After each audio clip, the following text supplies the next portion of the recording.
cher professeur. Bonjour, monsieur Loïc.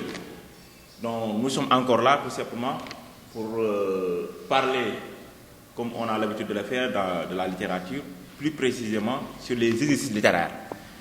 Et maintenant, pour parler des exercices littéraires, l'exercice phare que les élèves ont l'habitude de faire n'est rien d'autre que la dissertation.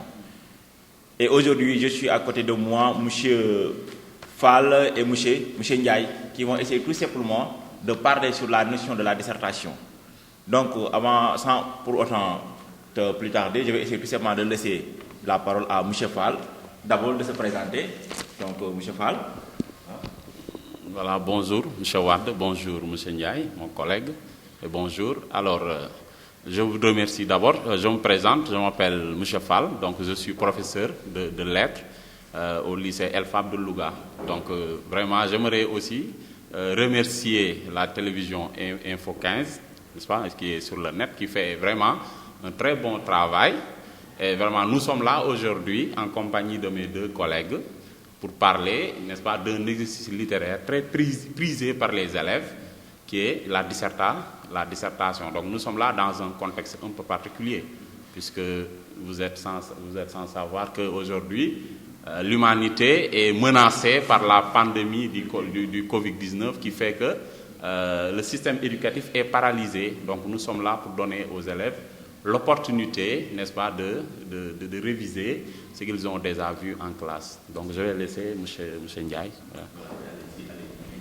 Bonjour à tous, bonjour M. Wade pour l'invitation, bonjour chers collègues, M. Fall.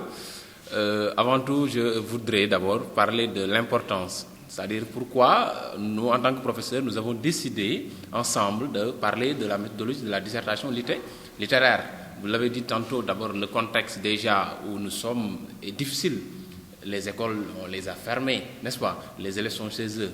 Donc on a eu l'initiative ensemble de parler d'une méthodologie, comme l'a dit M. Wade, qui est une méthodologie phare, tellement intéressante, parce que la plupart des élèves jettent leur dévolu sur cet exercice littéraire, n'est-ce pas? Raison pour laquelle nous avons aujourd'hui commencé par parler de la méthodologie de la dissertation.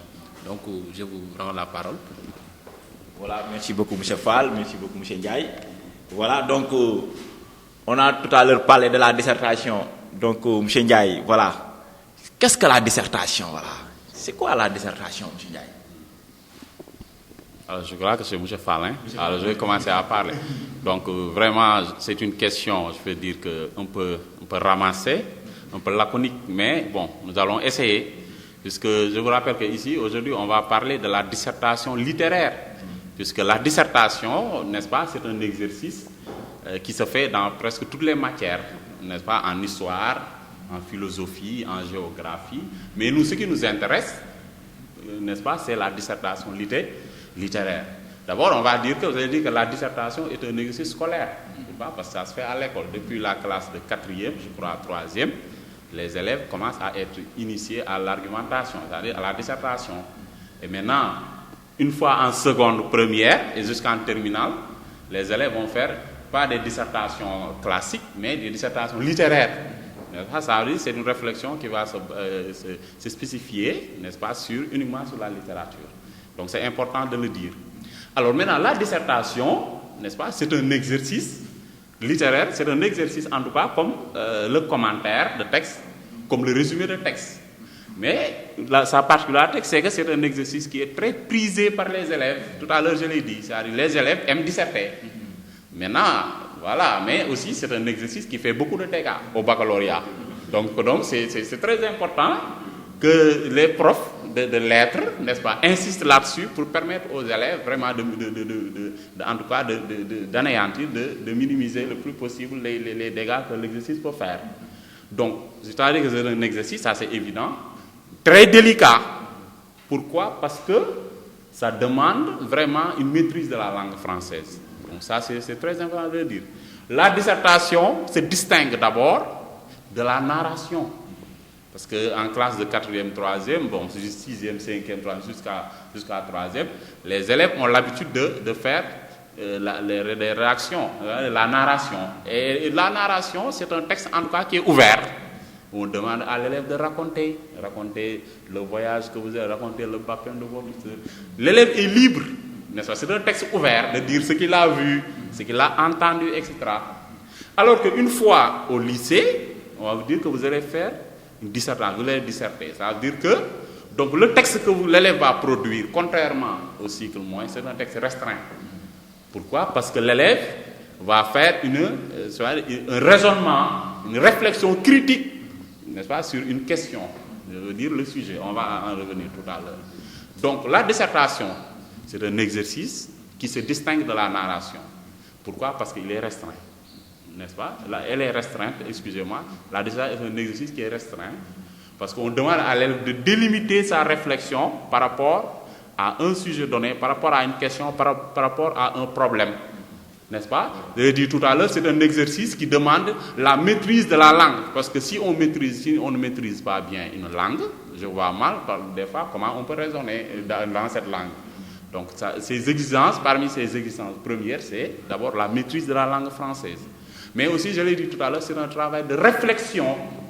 Pourquoi maintenant c'est très difficile pour les élèves? Parce que, bon, parfois même, je dis que c'est la faute aux professeurs, à mes collègues. C'est-à-dire les élèves ne s'exercent pas dans l'écriture. Ça aussi, c'est important de le dire. Parce que si vous prenez les élèves de S, par exemple, ils font des exercices en mathématiques régulièrement, en physique-chimie, en SVT. Mais si vous prenez les élèves de L, en général, jusqu'en terminale, parfois les élèves ne veulent pas, en tout cas, faire des exercices de dissertation. Et c'est un exercice, c'est comme c'est un exercice littéraire, mais il faut s'entraîner, il faut s'exercer. C'est ce qui rend un peu plus difficile l'exercice. Quand l'élève est devant un sujet de dissertation, on a l'impression qu'il est en face d'une patate, il a une patate chaude entre les mains et voilà, il veut coûte que coûte s'en débarrasser. Donc ça, c'est un problème. Donc, ça demande des compétences, maîtrise de la langue, mais aussi avoir l'habitude de s'exercer. Les ateliers organisés. C'est pourquoi j'invite mes collègues à organiser des ateliers d'écriture. En tout cas, de manière ramassée, ce qu'on peut dire, c'est que la dissertation, encore une fois, c'est un exercice scolaire. Parce que ça concerne presque beaucoup de matières sur les sciences sociales.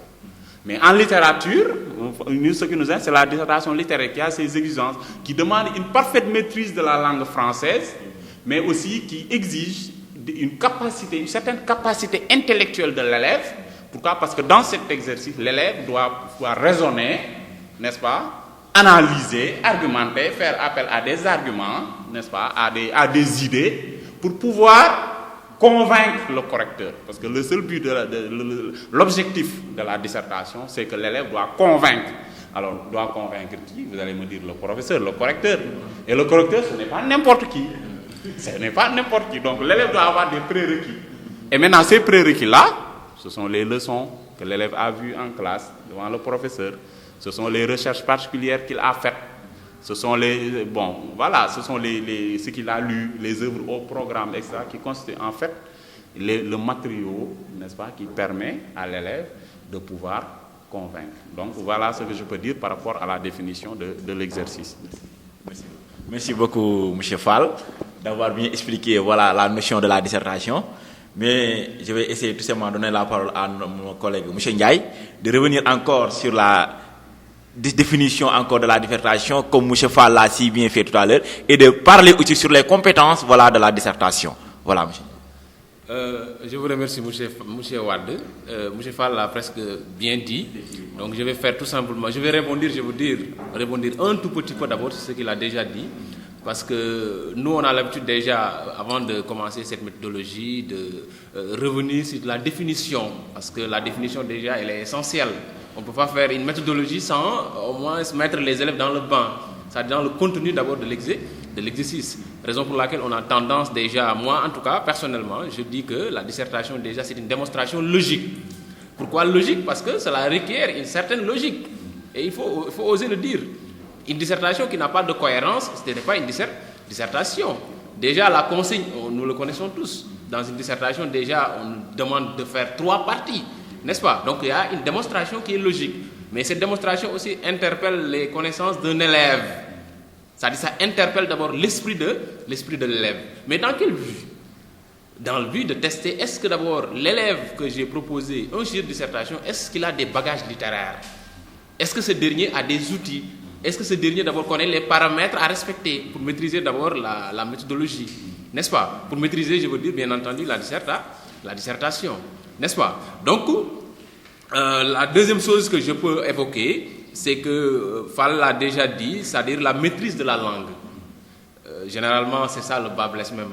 On a l'habitude de voir, on propose une dissertation à des élèves, mais ils ont ce problème qui est récurrent, c'est-à-dire comment écrire, comment proposer une dissertation sans faute, n'est-ce pas? Donc ça aussi c'est un problème.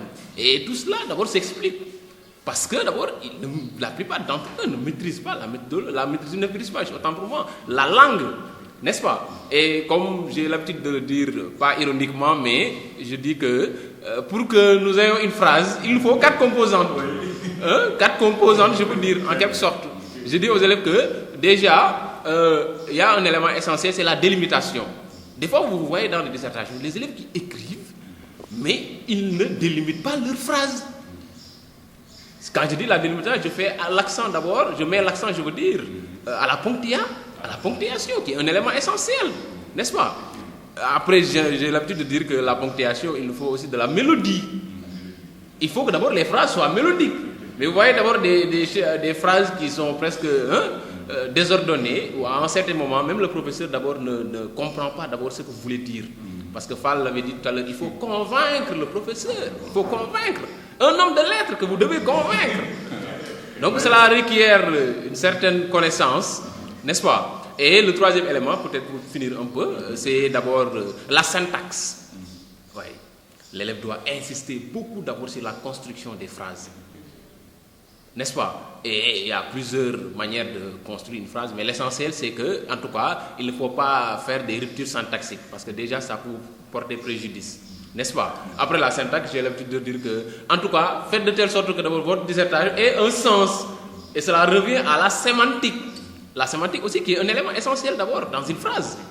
Donc pour écrire, en tout cas, une dissertation, il faudra d'abord maîtriser la langue.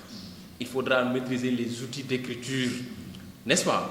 Et ce que je peux ajouter encore plus, c'est généralement en 4e, 3e, on étudie des œuvres littéraires, des textes étudiés en classe. Mais tous ces matériaux-là vont permettre à l'élève, une fois, généralement dans des classes comme la seconde, où on vous parle de littérature, que ce dernier est assez outillé, vraiment pour affronter l'exercice. N'est-ce pas? Parce que dans ces classes précédentes, il a eu d'abord à faire des œuvres au programme. En classe de seconde première, disons terminale, vous avez fait des courants littéraires, n'est-ce pas? Et l'ensemble d'abord de ces éléments permettra à l'élève de bien maîtriser d'abord la méthodologie. Donc c'est ça que j'avais vraiment à ajouter. Voilà, merci chers collègues. Et je pense que voilà, M. Ndiaye ainsi que M. Fall, ils ont bien expliqué tout simplement la méthodologie, autrement dit la dissertation littéraire.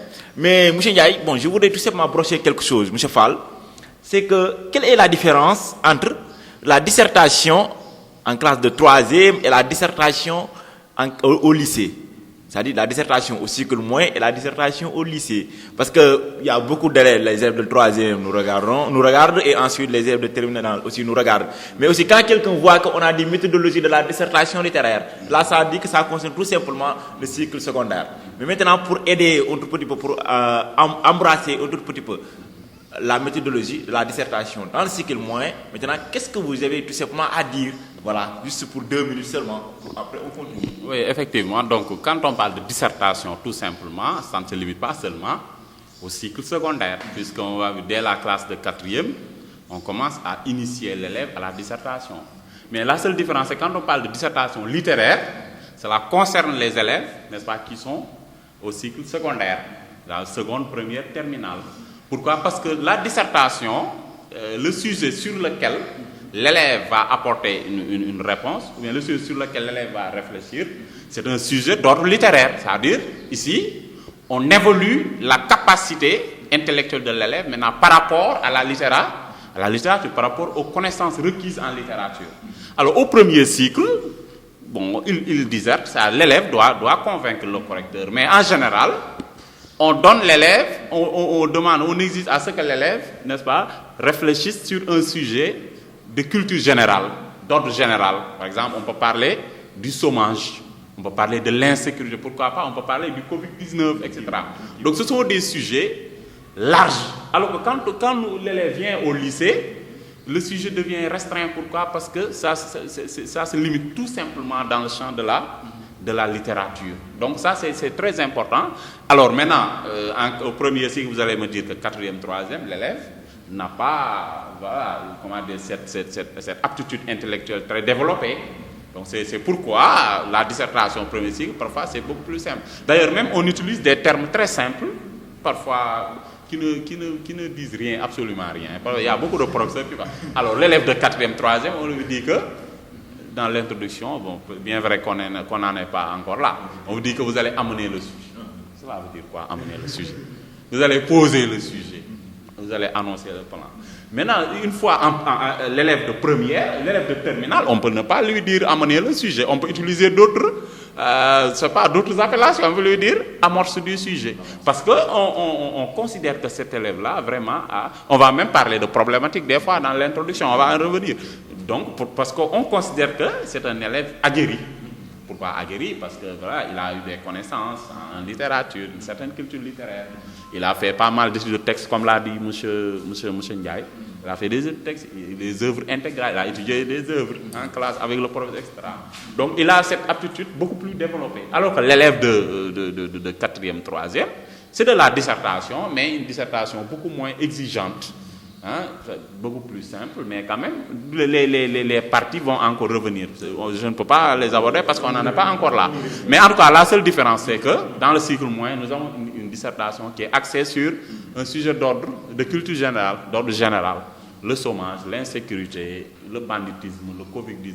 Alors qu'au lycée, maintenant, l'élève va apporter une réflexion critique sur un sujet littéraire. On peut lui dire le roman.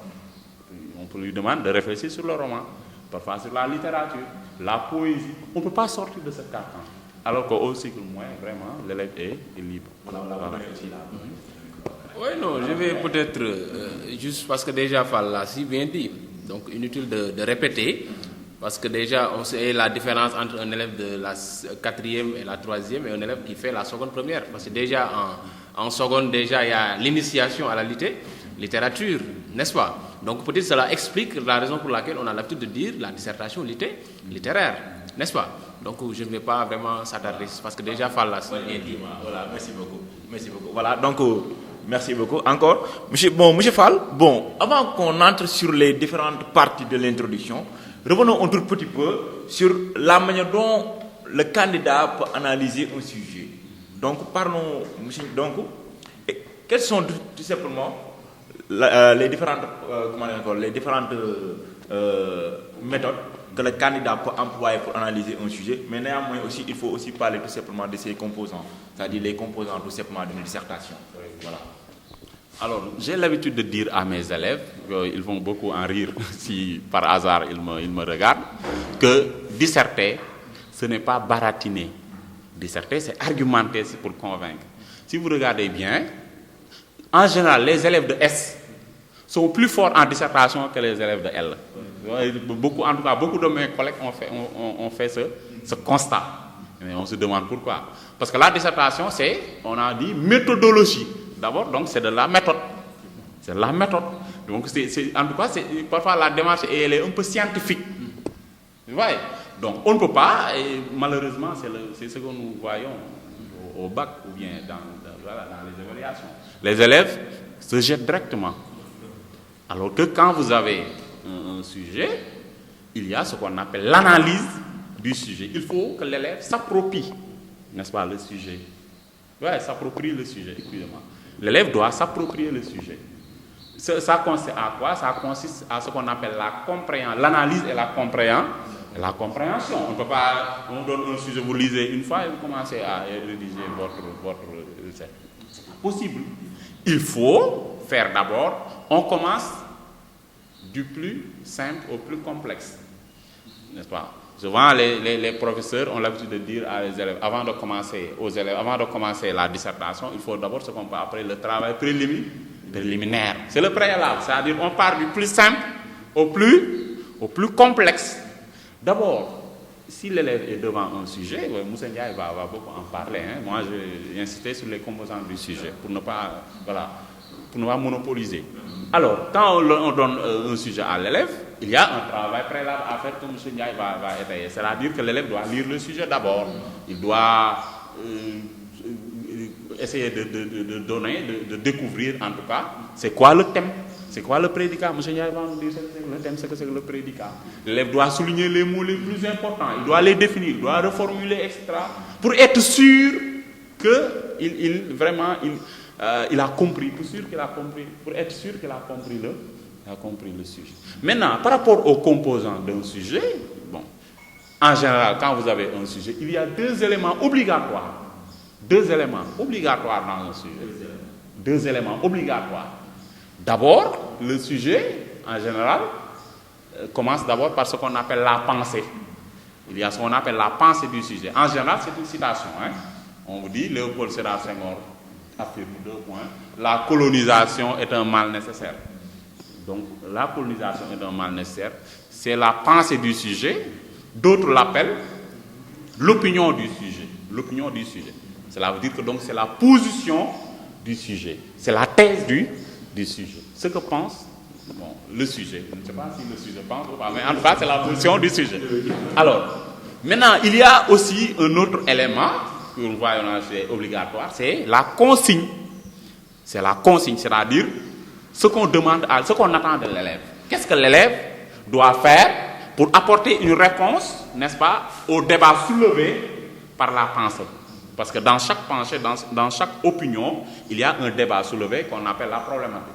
Maintenant, dans la consigne, on demande à l'élève, n'est-ce pas, de nous dire, n'est-ce pas, qu'est-ce qu'on attend de lui, qu'est-ce qu'il va faire dans le développement, afin d'apporter une réponse à cette question fondamentale de la problématique. Donc ça, c'est très important. Et maintenant, il y a parfois des éléments facultatifs, c'est-à-dire des éléments qui ne sont pas obligatoires.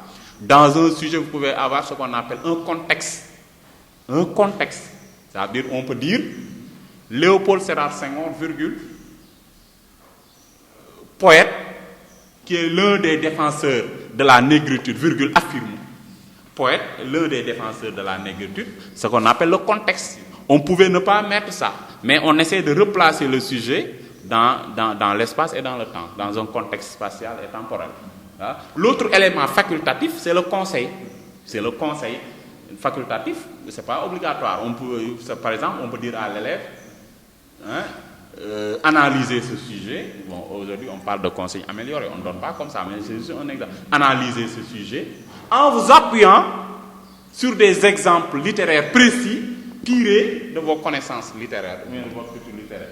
Ça, c'est un conseil. On pouvait ne pas dire ça. On pouvait dire l'élève, montrer d'abord que Nangam, et montrer que, etc. Mais ça, c'est un conseil. Donc voilà en ce qui concerne les composants du sujet. Je vais laisser M. Ndiaye vous parler un peu de l'analyse du sujet. Alors, M. Fall l'a si bien dit, comme j'ai l'habitude de le dire. En tout cas, ce que je peux parler de l'analyse du sujet, déjà qui est un élément aussi cardinal, il faut oser le dire. On ne peut pas venir directement, on vous propose un sujet, vous lisez le sujet et vous commencez la rédaction. C'est impossible. Il y a ce qu'on appelle, un procédé qu'on ne peut pas d'abord ignorer. Et ce dernier n'est rien d'autre que d'abord faire l'analyse du sujet. N'est-ce pas? Et nous savons tous que aussi l'analyse du sujet d'abord requiert des paramètres, ce qui est essentiel, en tout cas pour moi. N'est-ce pas? J'insiste beaucoup sur ça. Parce que si l'élève n'analyse pas le sujet, cela sous-entend d'abord il va faire hors sujet, c'est sans aucun doute. N'est-ce pas? Donc ce que je peux faire en premier lieu, en tout cas ce que je propose aux élèves de le faire en premier lieu, c'est de lire. N'est-ce pas? Il faut bien lire, mais pas diagonalement, mais attentivement. Parce que si on lit diagonalement, on risquerait d'abord de faire ce qu'on appelle du coq à l'âne. N'est-ce pas? Donc il faut lire attentivement le sujet. Et plusieurs fois, mais dans quel but? Dans le but d'en cerner le contenu. Le contenu, parce que d'abord tout sujet a ce qu'on appelle une forme et un fond. N'est-ce pas? Donc quand vous lisez attentivement, c'est parce que d'abord vous voulez cerner d'abord le fond du sujet. C'est-à-dire de quoi parle-t-on? N'est-ce pas? Et ça c'est un élément. Vous comprenez? Et l'autre fois là, presque bien dit, je ne peux pas s'attarder beaucoup sur ça, c'est ce qu'on appelle le thème et le prédicat. N'est-ce pas? Le thème sous-entend d'abord de quoi parle-t-on, de quoi on me parle moi, n'est-ce pas? C'est-à-dire, on peut vous donner un sujet, on dit la littérature est considérée comme une croisade contre la souffrance humaine. On sait que d'abord, le thème, c'est la littérature. Mais le prédicat, qu'est-ce qu'on parle de la littérature? On est d'abord dans quelle facette de la littérature? N'est-ce pas? Donc, c'est ça qu'on a l'habitude même de dire le prédicat. N'est-ce pas? Et l'autre élément, j'ai l'habitude de dire aux élèves aussi, il faut faire ce qu'on appelle un brainstorming. Oui, c'est un mot qu'on a anglicisé un tout petit peu. C'est-à-dire, quand vous lisez le sujet, il y a des idées qui vous viennent immédiatement à l'esprit. On conseille aux élèves, il faut les mettre au brouillon, histoire d'en écarter d'abord certaines. Parce que d'abord, déjà, vous pouvez lire le sujet, mais en certain moment, vous êtes perdu dans vos pensées. Et à ce moment-là, d'abord, vous ne pouvez plus d'abord réfléchir, c'est-à-dire les citations. Les élèves ont l'habitude même de nous le dire. Et monsieur, j'avais appris plusieurs citations à l'examen, j'en ai oublié plusieurs. Oui, c'est parce que d'abord, quand vous lisez le sujet, à ce moment-là, il y a des idées qui vous viennent à l'esprit. On va d'abord matérialiser ça dans un brouillon. Parce que peut-être d'ici quelques mois, vous en aurez besoin. N'est-ce pas? Donc ça, c'est un élément. L'autre élément que je peux en parler, c'est l'essentiel, souligner les mots essentiels. Quand je dis les mots essentiels, j'ai l'habitude même de le dire ironiquement aux élèves qu'un mot peut être essentiel pour moi et ne pas être essentiel pour vous. Mais quand vous dites souligner les mots essentiels, c'est les mots clés. Parce que d'abord, tout sujet, d'abord, renferme des mots clés. Donc vous allez vous arrêter d'abord sur chaque terme du sujet et de voir ce que ce terme implique. Et ça, c'est essentiel. N'est-ce pas? Les expressions aussi utilisées. Fall l'a si bien dit, maintenant, on propose des consignes d'abord améliorées. N'est-ce pas? On demande aux élèves, il faut faire ça d'abord, ensuite et enfin. Donc, c'est plus facile. En 2012, en 2013, on ne disait pas cela. On dit analyser, c'est différent, mais qu'en pensez-vous? Maintenant, donc, on va plus s'attarder sur les expressions, parce que déjà, on leur propose une consigne toute faite. N'est-ce pas? Donc, ça aussi, c'est un élément de l'analyse du sujet. N'est-ce pas? L'autre élément que, en tout cas, je trouve important, c'est que si on vous propose une citation, on sait que d'abord dans une citation, il y a les guillemets. Et généralement, d'abord, on peut vous proposer une citation dont on met d'abord le nom de l'auteur et l'œuvre. Déjà, on vous a, en tout cas, donné l'essentiel. Parce qu'on vous dit Victor Hugo, dans les Contemplations. Mais ça, c'est une indication. Un élève qui a la chance de lire les Contemplations, déjà, il va connaître d'abord le contenu de l'œuvre. N'est-ce pas? Il est en train d'abord, en tout cas, à ce moment-là, il peut au moins être un peu dans le bain. Parce que connaissant Hugo et ses positions, déjà, Hugo ne peut pas être d'abord dans l'arrière-plan, je veux dire. C'est quelqu'un déjà qui est un poète engagé, n'est-ce pas? Donc, en tout cas, si on dit Victor Hugo, déjà, vous avez une idée avancée, en tout cas, sur l'essentiel du sujet. N'est-ce pas? Donc, il y a beaucoup de choses à faire. Mais on demande aux élèves, en tout cas, ne venez pas directement rédiger, mais procédez à une analyse. Parce que l'analyse vous permettra d'abord de connaître quel est le thème, quelle est la thèse, quelle est la consigne, qu'est-ce qu'on me demande de faire. N'est-ce pas? Tout ça, ça vous permettra vraiment de pouvoir cerner d'abord le sujet. Et cela vous fera gagner des points, qui sait. N'est-ce pas? Voilà, merci beaucoup, chers collègues. Merci beaucoup. Voilà, je tenais justement à rappeler à nos chers élèves qui vont nous suivre, de leur dire que nous sommes aujourd'hui encore là pour vous présenter tout simplement l'exercice de la dissertation littéraire auquel certains professeurs comme M. Fall et M. Ndiaye vont exposer. Donc je pense que tout à l'heure l'essentiel a été dit et je pense que les élèves pourront bien comprendre comment analyser un sujet et ensuite quelles sont les différentes parties aussi quels sont les différents éléments qui peuvent aussi composer un sujet. Et je pense que chers collègues aussi ils ont revenu sur la dissertation, les différentes composantes de la dissertation. Et comme M. Ndiaye vient de le dire, et dans une dissertation, il faut souligner les mots clés. Et je dis même moi aussi que tous les mots sont clés. Voilà. Dans une dissertation, tous les mots ça va. Voilà. Et donc, on va passer à l'autre étape qui est tout simplement les types de plans. Tout à l'heure, vous avez brossé cela, qu'aujourd'hui, on nous parle tout simplement des consignes améliorées. Mais cela aussi ne va pas nous empêcher aussi de parler aussi des types de plans. Donc, quels sont les types de plans que nous pouvons rencontrer tout simplement à l'examen? Oui, très bien, M. Ward. Donc, j'aurais bien aimé que les élèves soient là pour un peu participer. Mais c'est le contexte qui le demande, cette maladie-là. Donc, vraiment, parce que j'ai l'habitude de le dire, comme le dit le doyen, M. Ndiaye, professeur, Il a l'habitude de dire que les élèves sont nos compléments d'objet direct. Donc, professeur sans élève. Donc, vraiment, donc, effectivement, le plan, il y a, parfois, on peut demander à l'élève d'adopter un type de plan. Donc, mais c'est très important de le rappeler, puisque l'élève, au-delà du bac, peut avoir besoin de cela. Les différents types de plans, même si l'élève ne les connaît pas, aussi, c'est pas très essentiel dans la mesure où aujourd'hui on parle de consignes améliorées. Mais auparavant, on vous dit dans la consigne discuter, ou bien qu'en pensez-vous, hein, ou bien expliquer, analyser. Maintenant, c'est à l'élève de déterminer par quoi il peut comprendre par analyser, discuter. Quel type de plan doit-il adopter? Donc, en 2011, 2012, cette génération-là, maintenant avec le bac UMOA, aujourd'hui, on donne à l'élève le type de plan. Mais en général, nous pouvons avoir, généralement, trois types de plans. Généralement, je ne dis pas qu'il y a d'autres, mais en général, il y a 3 types de plans. L'élève peut adopter ce qu'on peut appeler un plan dialectique. Un plan dialectique. Et par dialectique, tout le monde sait que quand on parle de dialectique, ici, c'est de soulever une sorte de contradiction.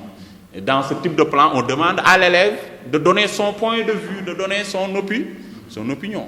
Maintenant, avant de donner sa position, parfois qui peut être contradictoire à celle du sujet, l'élève doit d'abord expliquer cette position du sujet.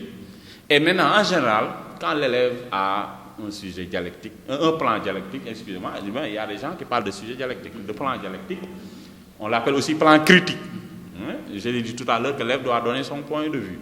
En général, dans la consigne, quand vous avez des verbes comme discuter cette affirmation, tout en sachant que discuter, ça veut dire que souvent apporter une certaine nuance, n'est-ce pas? Essayer de donner au sujet ses insuffisances, ses limites. Ça va? Quand vous avez un verbe comme discuter, l'élève doit savoir que je dois faire thèse, antithèse. Parce que thèse, pourquoi? Parce que c'est l'explication de la pensée du sujet. L'antithèse, c'est un peu la contradiction, le débat, une certaine opposition qui montre les limites du sujet. Ou bien, au-delà des verbes comme discuter, on peut vous demander, par exemple, qu'en pensez-vous? Si vous avez une question comme qu'en pensez-vous, l'élève doit savoir que je dois adopter un plan dialectique. Je dois d'abord défendre ou bien expliciter la pensée du sujet, on appelle ça thèse, et faire une antithèse pour montrer que, attention, la vérité du sujet a, dans une moindre mesure, dans une certaine mesure, a des limites. Et l'élève va soulever ces limites. Dans la deuxième part, dans l'antithèse. Bon, il y a aussi certains sujets qui, dans leur formulation, n'est-ce pas, en tout cas, constituent une sorte d'opposition. Quand on dit, par exemple, de manière banale, quand on dit, je crois que c'est un sujet à l'ENA, le sport est un moyen de l'unité nationale, point virgule. Par contre, le sport peut diviser les peuples et les nations, etc. Si vous prenez ce sujet, le sujet en lui-même contient une certaine contradiction. Et maintenant, si on demande à l'élève d'analyser, d'expliquer, de discuter, ça va donner la même chose, que l'élève va forcément faire une réflexion parallèle, parfois même opposée. Dans la première partie, le sport international, dans la deuxième partie, l'unité, n'est-ce pas, source de conflit. Donc ça, c'est le premier type de plan. Le plan, je l'ai dit tout à l'heure, dialecte, on l'appelle aussi plan critique. Pourquoi? Parce que l'élève doit montrer, délimiter le sujet, montrer ses insuffisances. Maintenant, parfois, il y a un deuxième type de plan qu'on appelle le plan analytique. Le plan analytique. Alors, maintenant, il peut y avoir d'autres types de plans. Souvent, on parle de plan inventaire, même plan thématique, etc. C'est-à-dire, on demande à l'élève tout simplement d'analyser. On ne lui demande pas son point de vue. On ne demande pas de discuter. On ne veut pas dire que oui, ce que Léopold Sédar a dit, ce n'est pas forcément valable. Non. On vous demande juste, n'est-ce pas, d'analyser, d'expliciter, de rendre plus clair la pensée du sujet. C'est pourquoi on parle de plan analytique. Les mots ont leur sens. La dérivation, ça ne se limite pas à 6e, 5e, 4e, à 3e. Mais même en seconde, première, terminale, l'élève doit utiliser ces aptitudes-là du cycle moyen. C'est-à-dire qu'il faut faire une dérivation. Plan analytique. Pourquoi analytique? Parce qu'il y a analyser. L'élève doit expliquer, rendre plus clair le sujet. Donc, le troisième type de plan que nous pouvons avoir, souvent, c'est le plan comparatif. Le plan comparatif. C'est-à-dire, on peut demander à l'élève de comparer des éléments. On peut demander à l'élève que le statut de la femme dans les œuvres au programme. Par exemple, si c'est en terminale, vous avez les soleils des indépendances de Kourouman. Vous avez Antigone, je crois. Antigone de Jean Anouilh. Vous avez l'étranger de Camus. Alors, il se peut que, parfois même l'étrange destin de Wangram. Alors, il se peut que dans ces œuvres, n'est-ce pas, les auteurs nous parlent de la femme, mais de manière un peu différente. Alors maintenant, un plan comparatif très intéressant, on vous demande de comparer comment ces auteurs. Donc, quand vous avez un plan comparatif, cela veut dire quoi? Ça veut dire que l'élève doit d'abord identifier les éléments, n'est-ce pas, qui vont ensemble, les similitudes, et dans la deuxième partie, montrer les ressemblances et les dissemblances. C'est pourquoi on parle de plan comparatif. Dans comparatif, il y a il y a comparé. Maintenant, j'ai donné les principaux types de plans, mais il peut y avoir d'autres. Mais bon, nous sommes dans le système éducatif sénégalais. Aujourd'hui, c'est des plus très compliqués, hein, parce qu'en philosophie, dans les cours, on peut vous dire philosophie et liberté, point d'interrogation. Ça, c'est le sujet. Mais pour les élèves au Sénégal, en lycée, là, ne vous inquiétez pas. On ne vous donnera pas des sujets comme ça. Même le type de plan, aujourd'hui, on va vous donner ce qu'on appelle la consigne améliorée. On vous dit qu'est-ce qu'on attend de vous dans la première partie, qu'est-ce qu'on attend de vous dans la deuxième partie, et qu'est-ce qu'on attend de vous probablement dans la troisième partie. Probablement. Alors, ok. Oui, je peux répondre si oui. Alors, je voudrais d'abord parler sur un plan que je trouve en tout cas essentiel, que vous avez beaucoup insisté, c'est ce plan dialectique. On nous pose constamment cette question. Monsieur, que signifie dialectique? Que signifie dialectique? N'est-ce pas? Et aussi, c'est pourquoi? Parce que d'abord, c'est le plan le plus célèbre. N'est-ce pas? Vous avez une fois regardé, en tout cas, dans vos émissions là, 15, Info 15, vous parlez de roman roi. N'est-ce pas? Mais j'oserais même dire que, d'abord, le plan dialectique est le plan roi. Dans quelle mesure? Parce que d'abord, les élèves jettent leur dévolu sur ça. N'est-ce pas? Je ne sais pas, est-ce que parce que c'est un plan qui est plus facile ou pas, mais en tout cas, la plupart des élèves, si le professeur propose d'abord un sujet, il vous dit que monsieur, est-ce que c'est dialectique? Monsieur, thèse, antithèse, n'est-ce pas? Donc, ce que je vais revenir un tout petit peu d'abord sur les différentes parties qui composent le plan dialectique, parce qu'on a l'habitude même de dire le plan concessif. C'est pourquoi il y a plusieurs appellations. Il y a concessif, le plan dialectique, le plan critique, etc. Donc, mais c'est un plan qui comporte aussi 3 parties. Donc il faut essayer un tout petit peu sur ça. On a la première partie qui est la thèse. La thèse, c'est quoi? J'ai l'habitude de dire aux élèves que si on vous donne un sujet dont le plan proposé est un plan dialectique, cela veut dire que vous devez appuyer la pensée de l'auteur. C'est-à-dire que vous devez être d'accord avec l'auteur. On sous-entend ça comme étant la thèse, n'est-ce pas? Soutenir l'auteur, soutenir l'affirmation de l'auteur. Si Senghor, comme vous l'avez dit, dans un sujet vous dit que la colonisation est un mal nécessaire, vous, en tant qu'élève, tu dois préciser que la colonisation est certes un mal et nécessaire. N'est-ce pas? Tu dois préciser cela. Donc, l'autre sous-partie, deuxième partie, je veux dire, du plan dialectique, c'est l'antithèse. Antithèse veut dire quoi? Antithèse sous-entend d'abord que tout sujet a des limites.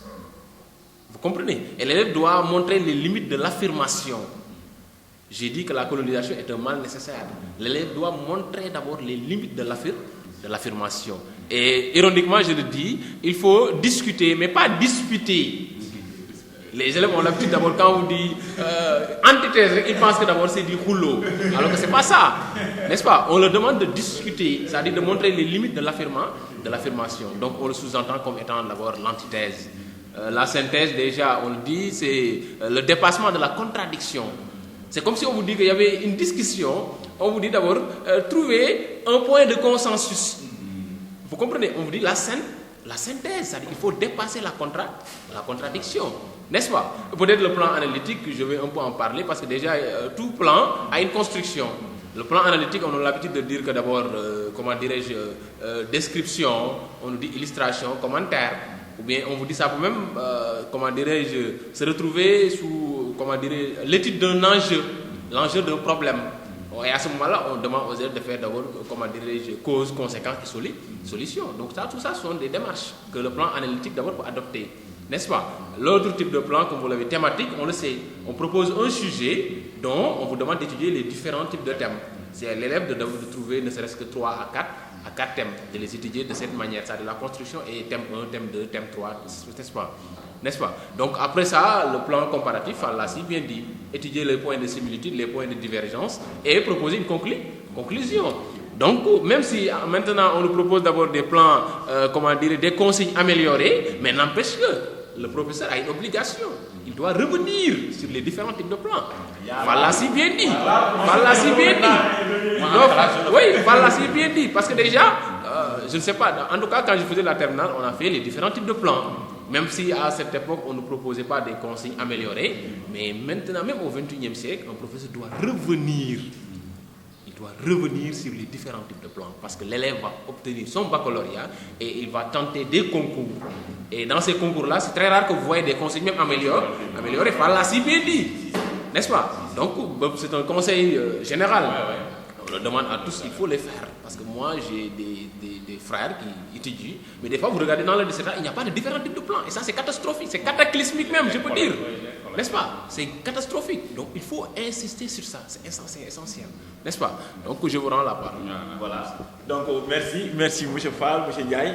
Voilà, donc, après avoir maintenant parlé sur les différents contours de la dissertation, maintenant, la question que je tenais à poser à M. Ndiaye est quoi? Quelles sont les différentes parties d'abord de la dissertation? Parce qu'on a beau parler maintenant, M. Fall, et avec les élèves qui vont nous écouter tout à l'heure, quelles sont les différentes parties de la dissertation? Voilà, allez, M. Fall. Donc très bien, bon, c'est une question très importante parce que si vous demandez les différentes parties de la dissertation, cela veut dire que nous sommes dans la rédaction. Parce que jusque-là, on en était au travail préliminaire, à l'analyse du sujet, au concours. Maintenant, on va aborder... Mais avant cela, j'aimerais aussi ajouter sur ce qu'a dit M. Ndiaye tout à l'heure. Cela veut dire que le plan dialectique, c'est le type de plan star, je vais dire. Si c'était des chanteurs, on dit que c'est Youssou Ndour. Hein? C'est Youssou Ndour. Parce que, c'est un sujet, c'est un type de plan apolémique.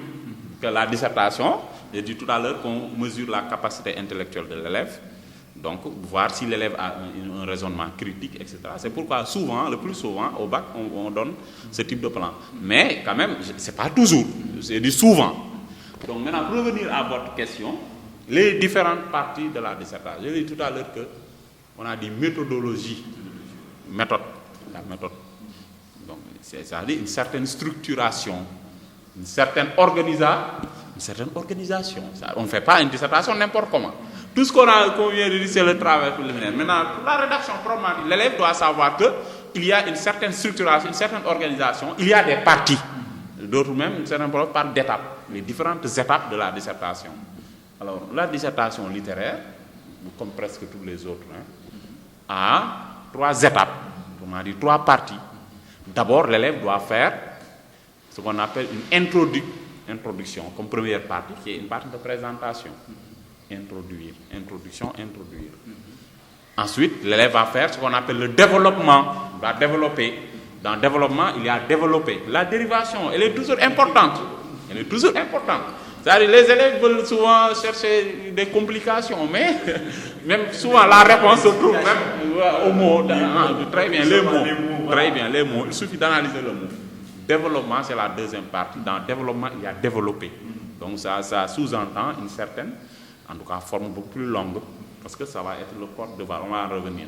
Et maintenant, une dernière partie, n'est-ce pas, moins longue que le développement, c'est la conclusion. Et par dérivation, on veut dire que dans la conclusion, il y a conclure. C'est-à-dire qu'ici, il y a une certaine fermeture, n'est-ce pas? Et maintenant, on va en revenir tout à l'heure par rapport à vos questions, c'est comment... Alors, donc, oui, déjà il l'a si bien dit, on n'a que 3 parties, n'est-ce pas? Introduction, développement, conclusion. Mais ce que je vais en parler, c'est d'abord, qu'est-ce que l'introduction déjà? C'est la question, Fall l'a si bien dit. C'est une présentation, n'est-ce pas? Mais chaque partie renferme des sous-parties. L'introduction, déjà, on vous dit d'abord qu'à 4 parties. Pour certains, parce que déjà c'est même la discussion, c'est en tout cas le problème des professeurs de français. Les gens ont l'habitude de dire 3 parties, d'autres vous disent 4 parties. Donc on va un peu en revenir sur ça. Mais ce que je veux dire d'abord dans l'introduction, c'est déjà d'abord la première partie du devoir. On a l'habitude même de dire que d'abord, c'est ce qu'on appelle, c'est une carte postale. C'est-à-dire, c'est une étape d'abord, si l'élève rate cela, déjà, comment dirais il ira directement d'abord à la paille, sans aucun doute. Il ne peut pas s'en sortir, c'est impossible. Et d'où l'importance de l'introduction, n'est-ce pas? Parce que j'ai l'habitude même de le dire en tout cas de manière ironique, que si vous allez demander, comment dirais-je, une fille d'abord la main, en tout cas, de son père, je ne sais pas comment je pourrais l'expliquer, de manière ironique, allez d'abord demander à un père d'abord la main de sa fille. Dès l'entrée, d'abord, votre présentation est un élément qui est essentiel. Vous devez faire de telle sorte que d'abord, vraiment, que vous soyez convaincant, n'est-ce pas? Parce que d'abord, vous êtes devant un correcteur qui va vous corriger. Et ce dernier, d'abord, voudrait au moins que vous le séduisez. Et ça, c'est un élément essentiel. Donc, c'est ça je peux même, en tout cas, parler de l'introduction. Et aussi, on a l'habitude de le dire, l'introduction doit être rédigée en un seul paragraphe. Il faut que j'entre aussi sur ça pour que nous s'attarder un tout petit peu. Un seul paragraphe. Oui, c'est-à-dire un seul paragraphe sous-entend d'abord en bloc serré. Quand je dis bloc serré aussi, souvenez-vous de la délimitation. Je ne vous ai pas dit de regrouper les phrases comme ça, sans ponctuation. Mais en tout cas, quand vous terminez votre contexte, n'est-ce pas, ce qu'on a l'habitude de dire littéralement, à l'approche du sujet, s'il reste quelques carreaux, n'allez pas à la ligne. Commencez là-bas votre énoncé du sujet. Ou ce qu'on a l'habitude de dire, poser le sujet. Donc, c'est un seul paragraphe, avec aussi un seul alinéa. Au début, l'alinéa. Parce que l'alinéa, au moins, en tout cas, ça devrait être d'abord, comment dirais-je, présentable. Parce que déjà, l'introduction, si on vous le voit en un seul paragraphe, avec l'alinéa au début, tu le fais pour l'introduction, tu le fais pour le développement, tu le fais pour la conclusion. À ce moment-là, d'abord, le professeur même peut oser embrasser votre copie, tellement d'abord la présentation, elle est belle. Les élèves qui vont nous écouter, voilà, pourront dire, mais moi, c'est la première fois que j'entends un professeur parler d'alinéa. Mais est-ce que les alinéas sont obligatoires? Voilà. Oui. Non, tout à l'heure, je vous ai dit que pour une bonne présentation, parce que déjà, la copie doit être séduisante. Il faut oser le dire. En tout cas, je ne vais pas insister sur l'obligation, mais la faculté. La présentation. Oui, même la présentation. Cela sous-entend que d'abord, dans votre copie aussi, l'alinéa, en tout cas, moi, je le trouve intéressant. Parce que ça participe d'abord à ce qu'on appelle à la présentation. Et aussi, comme l'objectif est de séduire la personne qui vous corrige, il faut que au moins que vous utilisez les outils essentiels. Et parmi ces outils, il y a l'alinéa. Il y a d'abord la construction d'abord d'un paragraphe en bloc serré. N'est-ce pas? Raison pour laquelle, en tout cas, j'ai su ça. Mais surtout la présentation de la copie. Parce que déjà, on ne peut pas, comment dire, vous présenter une copie qui est sale. Vous écrivez salement. Et avec ça, vous ne pouvez pas avoir la moyenne. N'est-ce pas? Donc, l'alinéa, comme je vous l'ai dit, je le trouve intéressant. Et je conseille à tous les élèves, avant de commencer votre introduction, en tout cas sauter, ne serait-ce que carreau de histoire de présenter votre copie, qui soit dans l'introduction, développement et conclusion. Voilà, merci beaucoup, merci. Voilà, donc, on a parlé tout simplement des différentes parties qui composent une dissertation, on a parlé de l'introduction, on a parlé du développement, on a parlé aussi de la conclusion. Mais aussi, vous avez aussi parlé que l'introduction est la partie la plus importante même. Des fois même les profs disent que c'est la partie la plus importante d'une dissertation parce que c'est c'est la partie où le professeur va corriger en premier lieu. Et si l'introduction n'est pas bonne, voilà, je veux dire que le développement et la conclusion ne seront pas bonnes. Donc, pour parler de l'introduction, Ndiaye, quelles sont les différentes parties qui composent une bonne introduction? Voilà, je dis bien une bonne introduction. Oui, vous avez parlé de l'importance. Elle est capitale. L'introduction, parce que c'est la première impression. C'est la première impression que vous donnez au correcteur. Et que ce dernier, d'abord, si vous ne le séduisez pas, vous passez à côté. Donc, vous l'avez si bien dit, elle est importante, l'introduction. Mais, comme je vous l'ai dit tout à l'heure, il y a, en tout cas, autour d'une table, des professeurs qui vous disent qu'il y a 3 parties. D'autres disent qu'il y a 4 parties. Mais moi, j'ai l'habitude d'enseigner 4 parties. C'est-à-dire en tout cas, pour différencier d'abord la deuxième partie, qu'on a l'habitude de dire poser le sujet. N'est-ce pas? Moi, j'enseigne 4 parties. Et la première partie, j'ai l'habitude de dire qu'il faut faire l'approche du sujet. Approcher le sujet. Cela sous-entend d'abord restituer le sujet dans son contexte. Restituer le sujet dans son contexte. Et il y a 3 types de contextes d'abord existentiels. En tout cas, qu'on accepte le plus souvent au baccalauréat. On demande aux élèves que d'abord, si peut-être le sujet vous tente de donner un contexte thématique, c'est une proposition. N'est-ce pas? L'élève aussi peut proposer d'abord un contexte, un contexte historique. N'est-ce pas? L'élève peut commencer par l'histoire littéraire, tout dépendra. L'élève aussi peut proposer un contexte qu'on appelle littéraire. Donc, il a 3 possibilités. Soit un contexte thématique, un contexte littéraire ou bien un contexte historique. Les 3 sont facultatifs. Il va choisir d'abord parmi les 3 d'abord quel contexte il doit effectuer. N'est-ce pas? Après l'approche du sujet, je dis aux élèves, il faut énoncer le sujet. Mais le sujet aussi renferme d'abord des obligations. On demande aux élèves que d'abord, si le sujet est long, qu'est-ce qu'on doit faire? Ou bien si la citation est longue, on vous dit d'abord, il faut la reformuler. Mais la reformulation n'est pas le résumé. Il y a des élèves qui vous le disent reformuler le sujet, ils résument le sujet. Quand je le dis reformuler la citation, parce que d'abord la citation elle est longue, l'élève doit reformuler la citation. Mais dans quel but? Qu'est-ce qu'on cherche dans la reformulation? Parce que d'abord, vous dites que la citation elle est longue et vous ne pouvez pas la recopier textuellement. Donc on vous demande, en la reformulant, vous faites de sorte en tout cas que la citation soit plus courte et que l'idée soit là. C'est-à-dire ne trahissez pas d'abord le sujet. On a l'habitude de dire même que si la citation est courte, on demande aux élèves de la recopier textuellement. C'est un choix parmi tant d'autres. Il y a des élèves qui préfèrent reformuler. Et je dis aux élèves même que si vous reformulez, cela sous-entend que vous maîtrisez le sujet, vous comprenez le sujet. N'est-ce pas? Mais à ce moment-là aussi, elle est facultative. Il y a des élèves, si la citation est courte, en tout cas, ils ont le droit de la recopier textuellement ou bien de la reformuler. Et ça, cette partie, je l'appelle énoncer le sujet. La troisième partie, c'est la problématique. La problématique, n'est-ce pas? La problématique pose beaucoup de problèmes. Ironiquement, je veux dire, n'est-ce pas?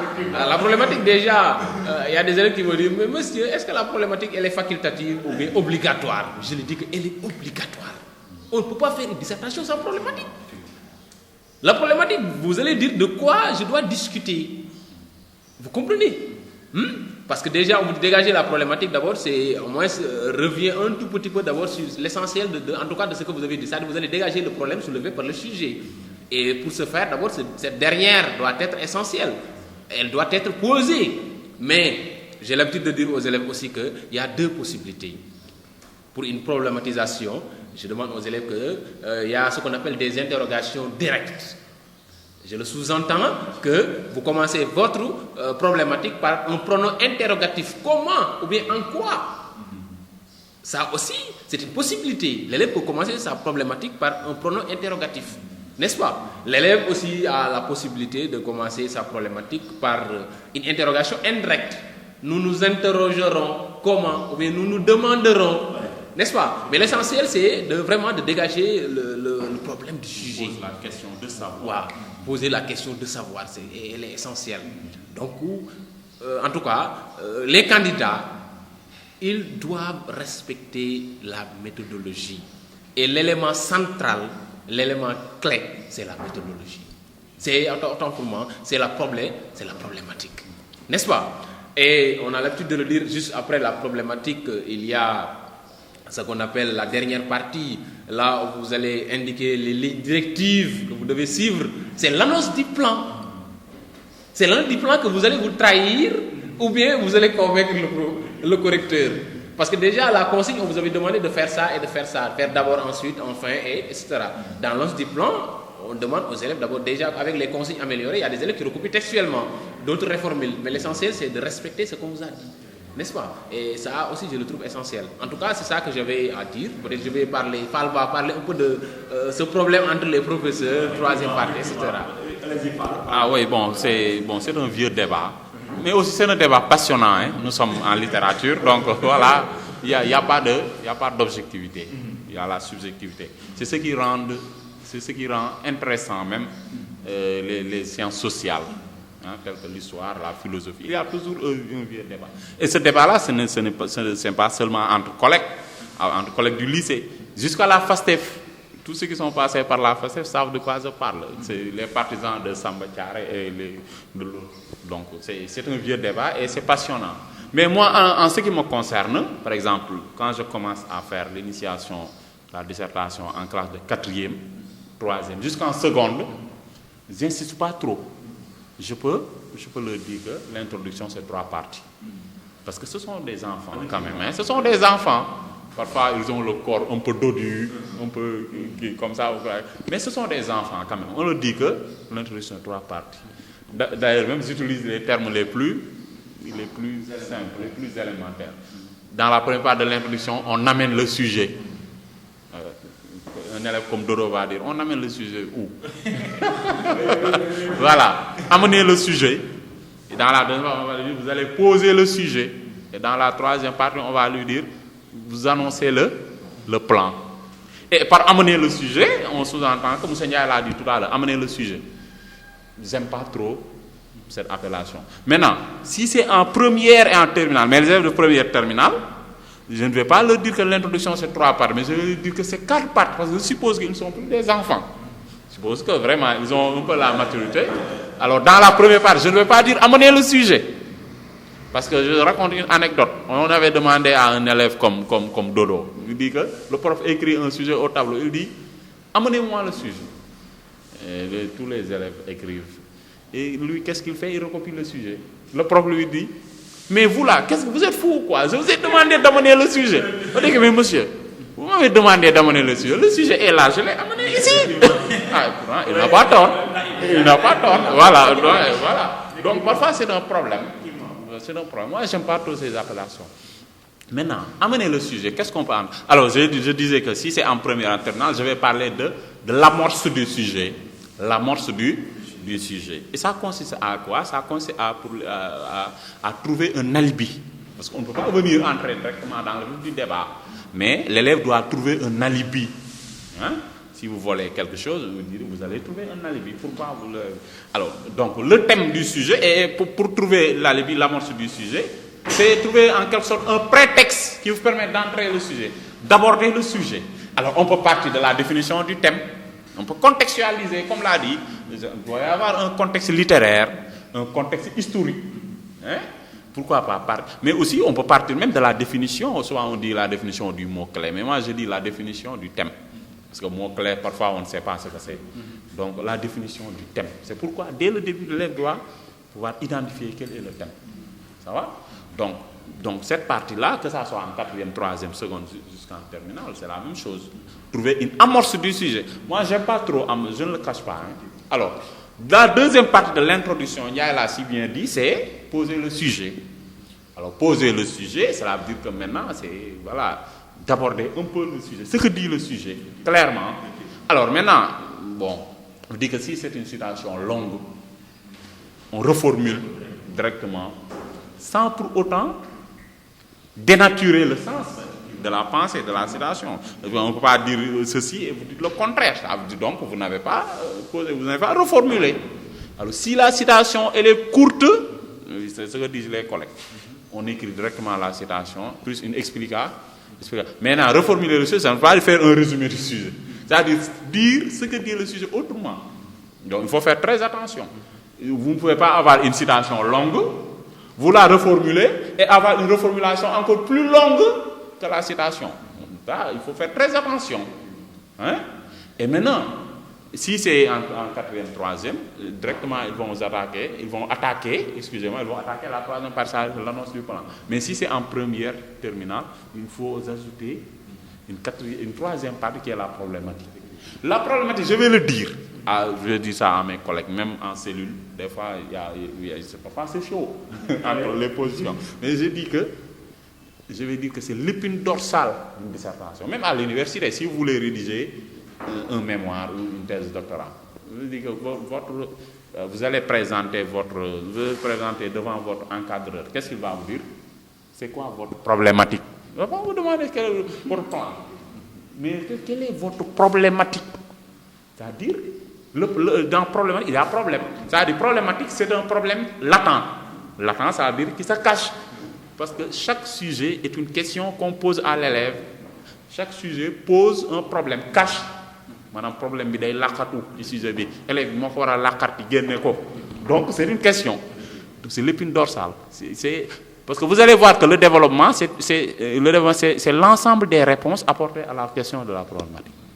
Donc c'est l'épine dorsale. Dans la troisième partie, si c'est en quatrième, troisième, seconde, c'est l'annonce du plan. Alors ce n'est plus compliqué maintenant. Ce n'est plus compliqué. L'annonce du plan, on donne à l'élève le plan, on parle de consignes améliorées. Je dis qu'il y a un élève de terminale qui m'a une fois demandé, mais monsieur, comme on parle de consignes améliorées, on vous dit d'abord dans la première partie, vous montrerez d'abord que la littérature. Ensuite, enfin, est-ce qu'on doit prendre ce plan qu'on donne ou bien on doit changer? Je dis que ça dépend. Si l'élève A, voilà, si l'élève A est tout Harry Potter, on peut reformuler une qui, mais sans pour autant dénaturer. Maintenant, mais c'est plus sûr pour l'élève de reprendre ce plan. C'est plus sûr.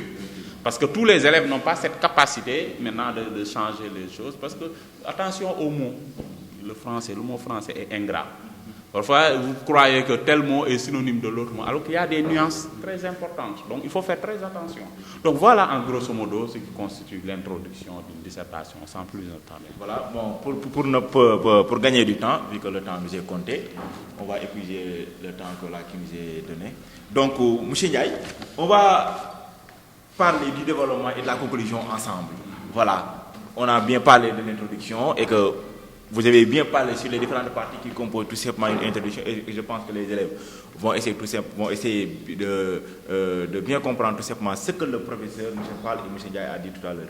Donc, M. Ndiaye, quelles sont les parties qui composent le développement?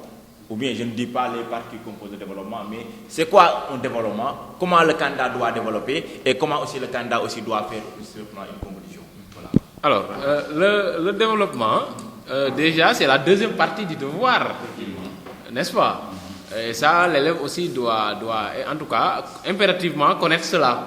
Parce que sinon, d'abord, il va passer à côté, n'est-ce pas? Le développement, c'est la deuxième partie du devoir. Parce que d'abord, dans l'annonce du plan, vous aviez dit que d'abord, en tout cas, vous aviez montré les lignes directives. Vous comprenez? Et généralement, on demande aussi aux élèves d'utiliser le futur en valeur de projet. Je le disais tantôt hier, en valeur de projet. Pourquoi? Parce que d'abord, dans le développement, c'est ça que vous allez expliquer, n'est-ce pas? Mais le développement, comme nous le connaissons tous, déjà, on vous dit à 2, souvent 3 parties, n'est-ce pas? Généralement, pas plus, parce que c'est très rare que vous voyez d'abord des développements avec 4 parties. Mais généralement, ça se limite à 2 ou bien 3 parties, n'est-ce pas? Et on a l'habitude aussi de dire que d'abord, chaque partie renferme des paragraphes. Mais le problème, comment dire, que l'essentiel, en tout cas qu'on nous pose le plus souvent, c'est monsieur, comment on construit un paragraphe? Oui, qu'est-ce que c'est un paragraphe? Et ça aussi, je vais insister sur ça, parce que déjà, si on vous dit chaque partie renferme des paragraphes, mais aussi il faut équilibrer. Il faut équilibrer les paragraphes. Il y a des élèves, dans leur première partie, ils proposent 2 paragraphes. Parce que peut-être, ils ont là-bas plus d'idées. Et dans la deuxième partie, ils proposent un seul paragraphe. À ce moment-là, ce n'est pas comme ça que ça se passe. Il faut équilibrer les paragraphes. Dès lors que vous choisissez pour la première partie 2 paragraphes, choisissez pour la deuxième partie 2 paragraphes. Et aussi équilibrer d'abord la longueur des phrases. N'est-ce pas? Mais, je vais un peu revenir sur la construction d'abord d'un paragraphe. Parce que déjà, d'abord, dès lors que vous énoncez en tout cas l'idée directrice, en tout cas l'introduction de votre première partie, vous allez montrer au correcteur que d'abord vous allez parler de quel paragraphe et quel paragraphe. Et cette phrase, je l'appelle phrase introductive de la première partie. On sous-entend que d'abord dans votre phrase introductive de la première partie, vous avez énoncé les 2 paragraphes que vous allez évoquer tout à l'heure. N'est-ce pas? Mais la construction d'un paragraphe, déjà, on vous dit qu'il y a une idée directrice. Bien entendu, on a l'habitude même de dire que si vous voulez, le titre de votre paragraphe. C'est une appellation tout simplement. On dit idée directrice. Parce que d'abord, votre idée principale, vous l'avez divisée en sous-idées. Et déjà, on vous dit, pour la première partie d'un paragraphe, on vous dit il faut donner une idée directrice. N'est-ce pas? Si vous terminez l'idée directrice, on vous dit d'abord toute idée doit être argumentée. Et l'argumentation veut dire quoi? Qu'est-ce que l'idée? Qu'est-ce que cela veut dire? N'est-ce pas? Vous allez argumenter quelques lignes, histoire d'abord, en tout cas, d'étayer votre idée. N'est-ce pas? Et après l'argumentation, on demande aux élèves de illustrer, c'est-à-dire l'illustration. L'illustration, déjà, peut-être le mot est un peu compliqué, mais on dit exemple. Et les exemples, on vous dit, il faut donner 1 ou 2 exemples, pas plus. 1 ou 2 exemples, pas plus. Et comme on est dans la dissertation littéraire, il y a plusieurs manières de donner des exemples. En tout cas, des possibilités, je veux dire. Il y a des élèves qui vous proposent des citations. Il y a des élèves qui vous proposent d'abord des romans. Par exemple, Hugo, dans Les Misérables, nous parle d'abord de la condition, des injustices sociales de la société française du 19e siècle. Ça, c'est un exemple. N'est-ce pas? Un élève pouvait vous dire que Césaire disait « Ma bouche sera la bouche des malheurs qui n'ont point de bouche, m'envoie la liberté de celle en tout cas, qui s'affaisse au cachot du désespoir. » Ça aussi, c'est un exemple. Donc, il y a des possibilités. L'élève peut donner, en tout cas, un roman ou bien un texte de toute façon et expliquer le contenu du texte qui a un rapport avec l'idée d'abord des paragraphes. Parce qu'on vous dit que d'abord, on doit voir le lien entre votre exemple et votre idée. Parce que sinon, tu vas faire de coq à l'âne. Il faut faire de telle sorte, en tout cas, que vous nous montrez d'abord ce lien de connexité entre l'idée et, en tout cas, l'exemple. Entre l'exemple et l'idée. Et pour les citations, je vais revenir un peu sur ça. Parce que déjà, si on propose une citation, il faut l'attribuer à un auteur. Les élèves ont l'habitude de jeter les citations dans la circulation comme ça, sans auteur. Et généralement, on le voit très rarement. Vous dites que, oui, ma bouche sera la bouche des malheurs qui n'ont point de goût, mais on ne sait pas qui l'a dit, n'est-ce pas? Vous l'avez jeté dans la circulation, et ça ne se fait pas. Ça dit toute citation, vous devez impérativement attribuer en tout cas la citation à un auteur. Raison pour laquelle, d'abord, on dit aux élèves que veillez lui attribuer d'abord un auteur. Parce que c'est important, en tout cas, de toute façon. N'est-ce pas? Donc, après l'exemple, on ne jette pas l'exemple comme ça. Il faut expliquer ce que cela veut dire. Ça, en tout cas, c'est une citation. Expliquer pour Césaire, etc. N'est-ce pas? Au sens large. Tout ça, ce sont des éléments qui permettent, en tout cas, à l'élève, dès lors qu'il propose, en tout cas, un exemple, qu'il explique qu'est-ce que veut dire l'exemple. Parce que d'abord, vous devez partir dans le principe comme quoi le correcteur ignore que signifie ma bouche sera la bouche des malheurs qui n'ont point de bouche. Il ne le sait pas. Mais c'est à vous de l'expliquer. On ne le jette pas comme ça. Vous proposez une citation, mais vous faites comme si d'abord le correcteur ne connaît même pas la citation. Vous l'expliquez. N'est-ce pas? Et tout ça, je le renferme dans l'illustration. C'est pourquoi on dit illustration, entre parenthèses, on dit analyser ou commenter l'exemple. Après avoir commenté, en tout cas, proposé un exemple, on demande aux élèves, mais tout travail doit être fermé. On nous demande de faire ce qu'on appelle une phrase conclusive. De quoi? De votre paragraphe. Un paragraphe que vous avez ouvert, que vous avez proposé une directrice. Mais à la fin, quand même, au moins, il faut proposer une conclusion. C'est-à-dire ce qu'on appelle conclusion d'abord d'un paragraphe. Et après la conclusion, il y a des élèves qui renferment dans la conclusion déjà une phrase de transition. Parce qu'il faut transiger d'abord dans l'autre idée. Et ce que je devrais aussi souligner, c'est que on a une idée principale, c'est-à-dire on a une partie. Et cette partie renferme des idées. Mais ces idées ne sont pas contradictoires. Les élèves ont l'habitude de dire ils expliquent. Et dans l'autre idée, il dit par contre. Mais les idées, ça se complète. N'est-ce pas? Donc pour les correcteurs logiques aussi, les élèves doivent veiller de telle sorte que, en tout cas, chaque correcteur, d'abord, que vous le mettez à sa place. Parce que d'abord, elle est essentielle. Parce que sinon, tu vas faire d'abord des contradictions. On ne peut pas d'abord développer 2 idées qui devraient se compléter, mais vous les opposez. N'est-ce pas? Donc ça ne se fait pas. Donc comme je vous l'ai dit, en tout cas, dans un développement, on a l'habitude de dire qu'un développement renferme des parties, et chaque partie renferme des paragraphes. Et pour chaque partie, on a des phrases conclusives de chaque paragraphe, on a des phrases de transition, on a des illustrations, on a des arguments. N'est-ce pas? Et l'argument en tout cas, l'illustration doit être une illustration littéraire. Parce que c'est l'ingrédient, je le dis.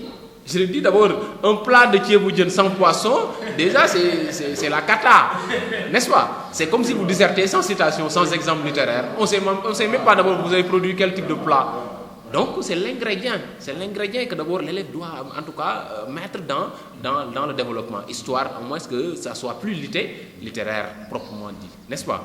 Donc en tout cas c'est comme ça qu'on construit un paragraphe et vous devez le refaire pour chaque paragraphe. Vous faites l'idée directrice, vous argumentez, vous illustrez, vous faites une conclusion et vous faites une phrase de transition. Voilà, donc monsieur Fall, vous avez, voilà, il a beaucoup développé, comme le temps nous est compté, donc vous allez après rebondir sur la conclusion. Alors, comme il l'a dit, le développer, c'est le corps du devoir. Et aussi, c'est une partie très intéressante, très importante.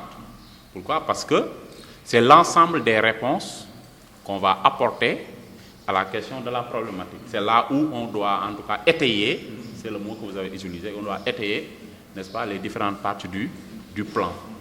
Donc, faire un développement, c'est comme préparer le thieboudion. C'est comme préparer le thieboudion. Donc, voilà, il y a des ingrédients.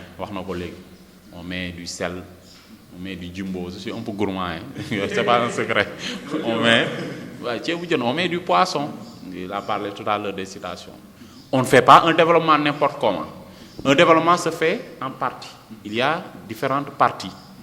Ça dépend. Au minimum 2 parties. Au maximum 3 parties. Développement de 4 parties, c'est trop. 2 parties ou 3 parties. Maintenant, dans chaque partie, il y a des paragraphes. Au minimum 2 paragraphes. Je dis que développement égale somme des parties. Partie égale somme des paragraphes. Et maintenant, le paragraphe aussi, on ne l'écrit pas n'importe comment. Il y a ce qu'on appelle les étapes du paragraphe argumentatif. Alors, comment faire un paragraphe argumentatif? Il l'a dit. Il faut d'abord annoncer l'idée directrice. Quelle est l'idée que je vais développer? Il faut la présenter. Ensuite, on explique l'idée, on la développe, on l'argumente, et en dernier lieu, on l'illustre. Quand on parle d'illustration, c'est 2 choses. Un exemple littéraire, puisque nous sommes en dissertation littéraire. L'exemple littéraire, un exemple littéraire tiré souvent des œuvres au programme ou de votre culture littéraire, mais également, n'est-ce pas, une citation. Maintenant, l'exemple littéraire est obligatoire. L'élève doit donner un exemple littéraire. Maintenant, il y a des élèves qui vont vous dire, c'est que l'exemple que nous avons dans une si longue lettre de Mariam Baba, mais ça, ce n'est pas un exemple. C'est-à-dire, là, on a parlé, mais on n'a rien dit. On n'a rien dit. C'est-à-dire, quoi dans le roman? Parce que nous sommes dans le roman. Et dans le roman, vous pouvez parler soit de l'espace, du temps, vous pouvez parler des personnages, du point de vue narratif, etc., de l'intrigue, en tout cas. Mais il faut donner un exemple précis, un exemple littéraire. Maintenant, pour la citation n'est pas une obligation, mais quand même, c'est un ingrédient. Donc, voilà, comme baguette. Voilà. Donc, c'est pas une obligation, mais en tout cas, elle est importante. Donc, mon ingrédient, quoi ça fait. Maintenant, si l'élève a une citation qui colle avec l'idée directrice annoncée, il peut la mettre. Mais s'il n'y a pas de lien entre l'idée et la citation, vraiment, oui. Aussi, il y a des élèves qui ont une citation comme ça, passe partout. Un grand philosophe a dit. Qui est le grand philosophe? J'allais te dire à mes élèves. Tu vois, c'est honnête. Oui, parfois ils disent que mon grand-père a dit. Qui est votre grand-père? Il y a des élèves qui sont capables de dire Bob Marley a dit. Nous sommes en littérature, on n'a pas besoin de Bob Marley, de Chris Brown, ou même s'ils sont de grands messieurs, mais nous sommes en littérature. Si l'élève ne connaît pas l'auteur aussi, c'est pas l'appel de lettre. Une citation doit avoir des références. Et maintenant, chaque partie doit se faire par ce qu'on appelle une conclusion partielle. Et on fait une transition pour passer à l'autre partie. Et maintenant, entre les paragraphes, il faut mettre des alinéas. C'est pour permettre au correcteur de voir les différentes parties des différents paragraphes. Là où commence le paragraphe, là où ça se termine. Les connecteurs logiques. On utilise les connecteurs logiques selon le rapport de sens entre les parties. Par exemple, s'il y a une opposition, thèse, après vous avez une thèse, vous pouvez commencer par cependant, mais par contre, parce que c'est une opposition.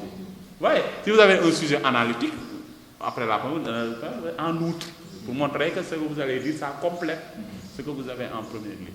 Maintenant, je dis aux élèves, évitez de mettre en effet en début de la partie. Il y a des élèves qui commencent la partie par en effet. En effet, c'est pour introduire une explication. Ce sont des élèves en effet. Vous n'avez rien dit, vous n'avez encore rien dit et vous mettez en effet. Donc ça pose problème. Il y a des élèves qui sont capables de dire ça. Donc il faut vraiment éviter tout ça. Et voilà. Maintenant, la dissertation en chinois, en russe, en français. L'élève doit avoir une maîtrise du français. Et être simple. Il y a des élèves qui vont écrire des phrases kilométriques. Vraiment. des phrases de 5 lignes. Même le professeur ne peut pas faire ça. Parfois, même l'élève va se perdre dans la phrase et la phrase va être dénaturée, va perdre son sens à la fin. Parfois, l'élève veut dire ceci, il va dire le contraire, parce que la phrase, elle est kilomètre. Alors, pour ne pas monopoliser la première, maintenant, la conclusion, je peux? Bien.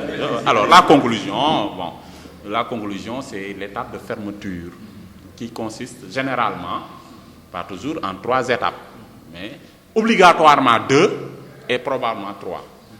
Il faut forcément, dans la première part de la conclusion, que l'élève doit faire le résumé du développement, c'est-à-dire les différentes étapes. Et je dis à mes élèves que ça, c'est pas très difficile. Pourquoi? Parce que dans chaque partie se termine par une conclusion partielle. Si on fait la somme de ces conclusions partielles, vous avez le bilan. Alors maintenant, la somme des différentes parties, c'est pas de cette conclusion partielle. Non. Mais c'est-à-dire on va essayer de les confronter pour avoir le bilan. Ça, c'est la première partie de la conclusion. La deuxième partie de la conclusion, c'est que l'élève doit apporter maintenant une réponse claire à la question de la problématique. La problématique est vraiment importante.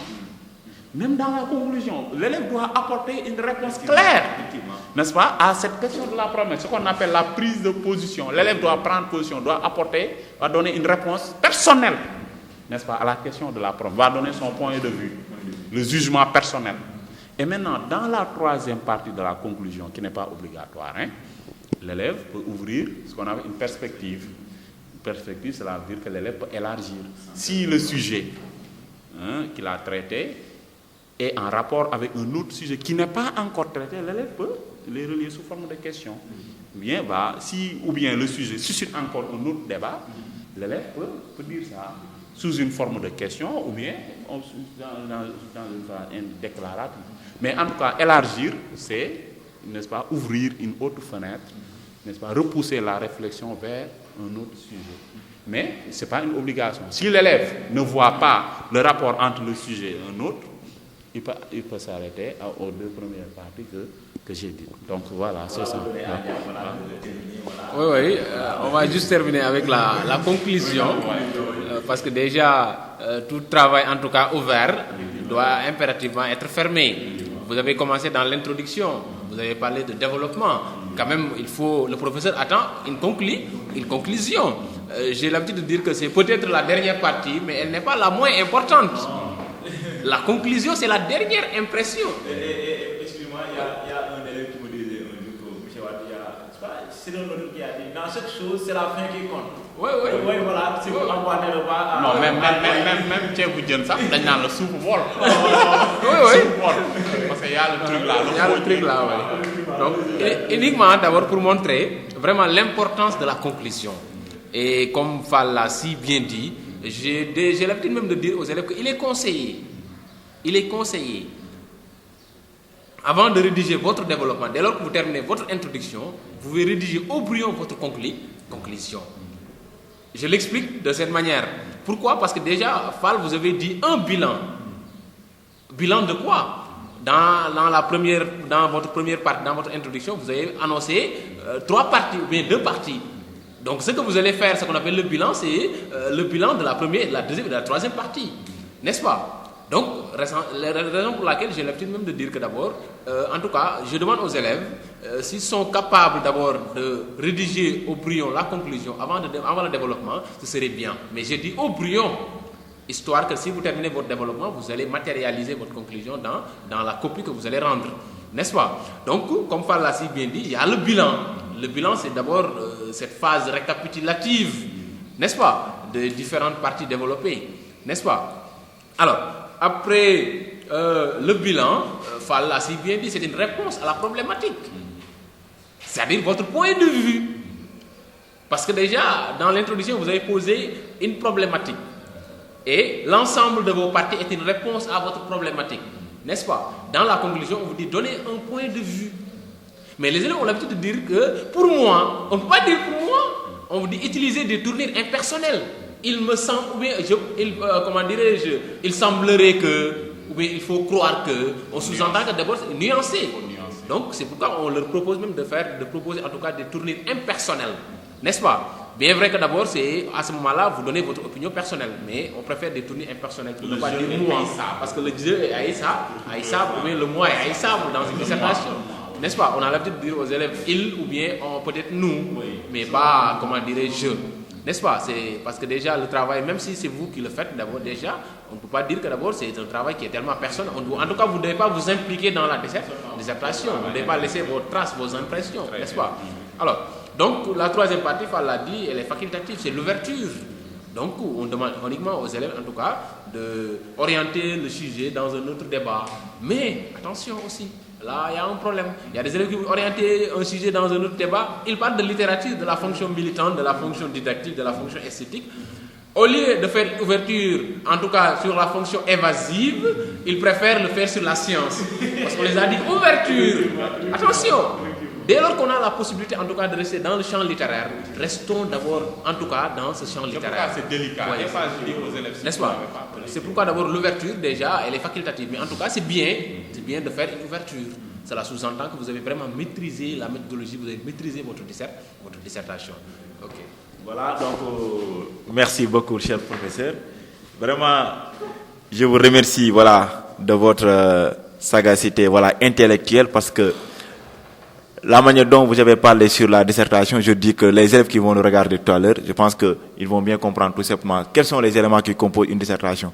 Mais aussi revenir aussi sur le contexte auquel on a fait l'émission et que M. Fall l'a dit avec le Covid-19 là, raison pour laquelle M. Ndoye a jugé nécessaire, pourquoi pas, d'aider encore les élèves chez eux, tout simplement, de suivre tout simplement les cours en ligne.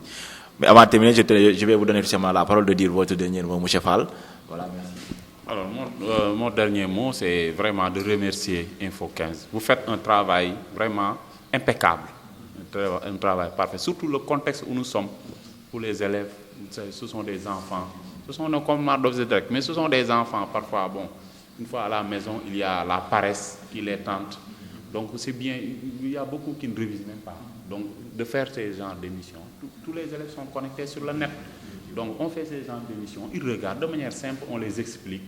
Donc, pour que vraiment, au moins, ils gardent les bagages qu'ils avaient, les prérequis, ne pas les oublier. Donc, c'est dans ce cas. Vraiment, moi, je suis en tout cas très content, très fier de participer, n'est-ce pas, dans une telle entreprise. Et ce ne sera pas la dernière fois. Hein. Moi, en tout cas, je suis disponible voilà, pour servir. Parce qu'on va parler de la poésie, roman et de théâtre. Très bien, on va parler de tout. Moi, je suis disponible. Parce que c'est la littérature qui me passionne. Donc, vraiment, pour ne pas monopoliser, je vous remercie, M. Wade, de l'invitation. Je remercie mon doyen, M. Gaï. Tout le temps, on est ensemble, vraiment. Donc, voilà. Donc, c'est mon dernier mot. Je remercie M. Albert, lui aussi, voilà. Il serait très intéressant, lui aussi, qu'on le rose. C'est un gars très calé. Bien, c'est un juriste, mais il a son mot à dire. Ouais, effectivement. Donc voilà, en tout cas, merci. Hein. Ok. Et je salue au passage mes élèves qui me regardent. Hein. À Louga, voilà, El Fab de Louga, les cracks. Hein, ensuite, Lumière de la Sagesse. Je fais un peu de publicité, c'est pas méchant. Donc voilà, merci beaucoup. Alors, donc, M. Fall, vraiment, je veux dire, Monsieur Wade, c'est ça que je voulais dire. Je vous remercie vraiment de nous avoir vraiment invités.